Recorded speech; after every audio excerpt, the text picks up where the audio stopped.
Dostlar gülüm aklıma bugün yine gelenler, gitmedi bağlan gözler, belki yada salanlar. Şol gözlerine dilmenim gıyız, gözlerin canım alanlar.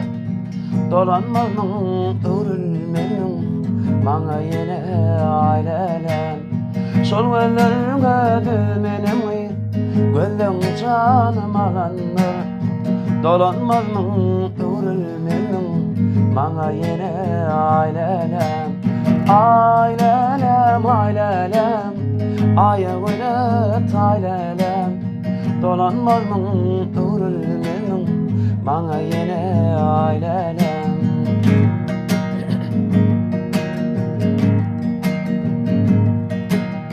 Bugün senin yaştayım, ona kodun doluydu.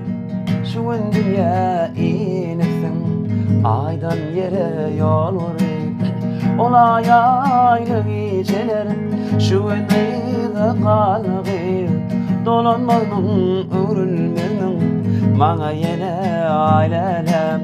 Ailelem, ailelem, ayağına taylelem.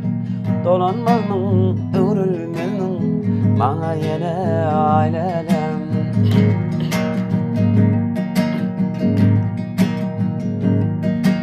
Gitaranı çalan elim, ince dilin koçanlar. Sen oranda şu özlerim, yağmaraların seçenler.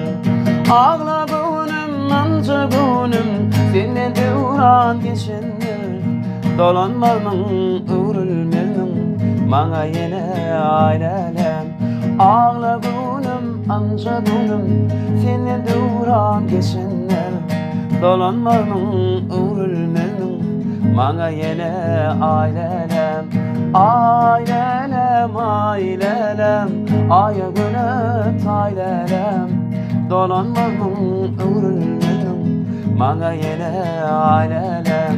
Ailelem, ailelem, ayağına taylelem. Dolanmanın örülmenin bana yine ailelem.